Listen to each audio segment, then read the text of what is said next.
ছোট্ট একটা জীবন,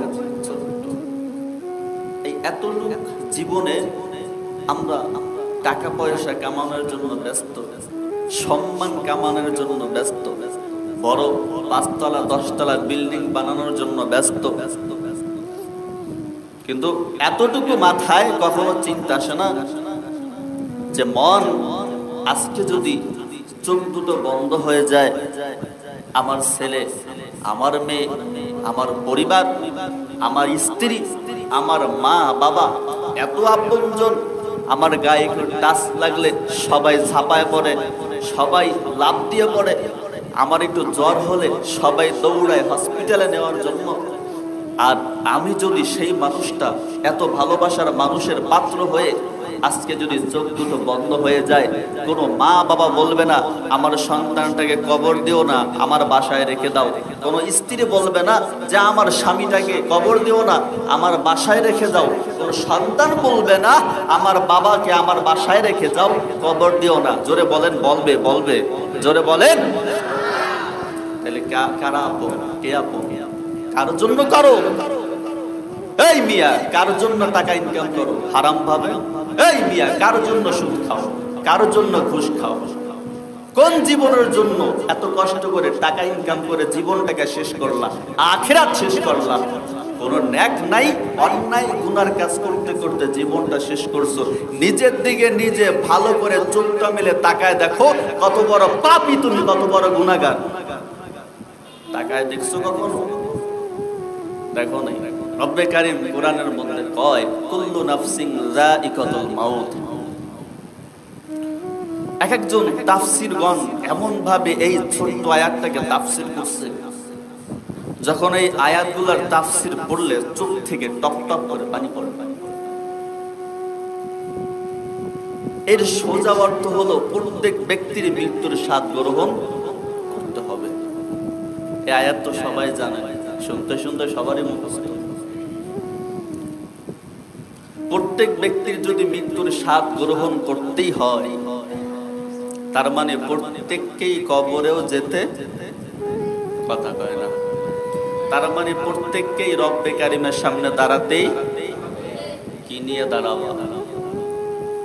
টাকা কি নিয়ে দাঁড়াবা? ক্ষমতা কি নিয়ে দাঁড়াবা? সুন্দর চেহারা কি নিয়ে দাঁড়াবা? কি নিয়ে দাঁড়াবা? সুস্থতা কত বড় একটি নিয়ামত, যেটা অসুস্থ না হলে বোঝা যায় না। শীতকাল, ঠান্ডা কত বড় নিয়ামত, এটা গরমকাল না আসলেও বোঝা যায় না। আবার এই গরম কতটা নিয়ামত, শীতকাল না আসলেও কথা কয় না, বোঝা যায়। দেখছেন আল্লাহ আমাদের জন্য যে এক একটা পার্ট সৃষ্টি করলেন, শীত, গরম, দিন, রাত, প্রত্যেকটাই জিনিস আমাদের লাগবেই। আপনি শীত ছাড়া দুনিয়ায় বাঁচতে পারবেন, গরম ছাড়া বাঁচতে পারবেন। শীতেরও প্রয়োজন, গরমেরও প্রয়োজন, সূর্যেরও প্রয়োজন, চাঁদেরও প্রয়োজন, দিনেরও প্রয়োজন, রাতেরও প্রয়োজন।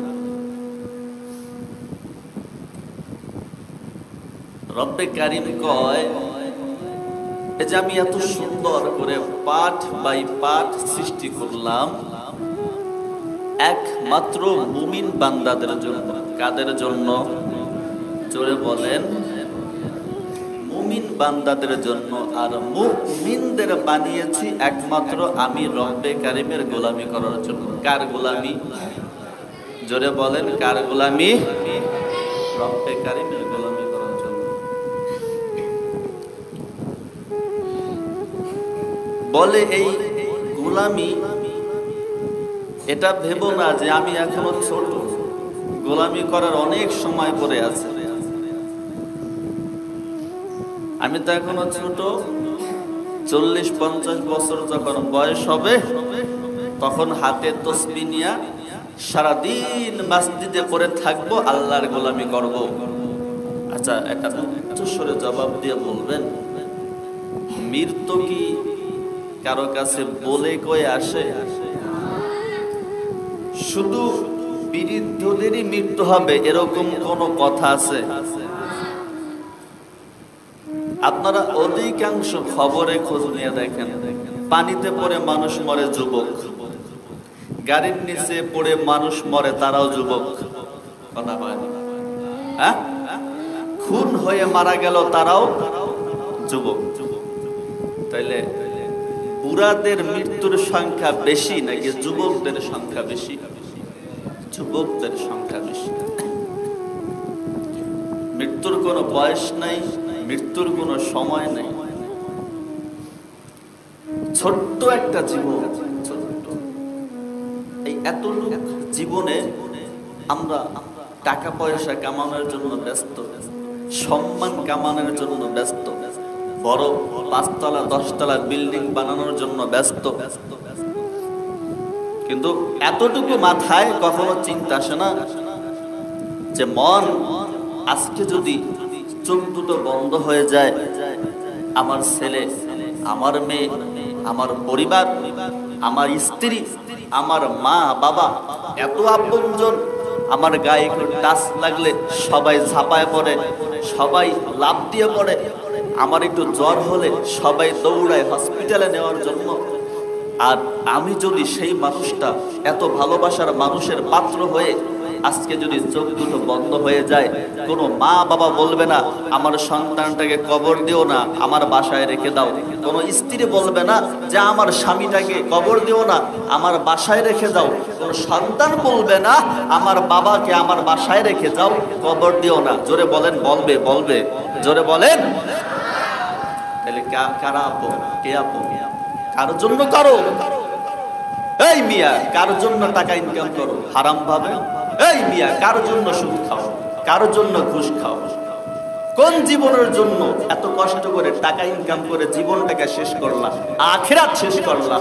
কোন ন্যাক নাই, অন্যায় গুনার কাজ করতে করতে জীবনটা শেষ করছো। নিজের দিকে নিজে ভালো করে চোখটা মেলে তাকায় দেখো, কত বড় পাপী তুমি, কত বড় গুনাহগার। তাকায় দেখছো কখনো? দেখো নাই।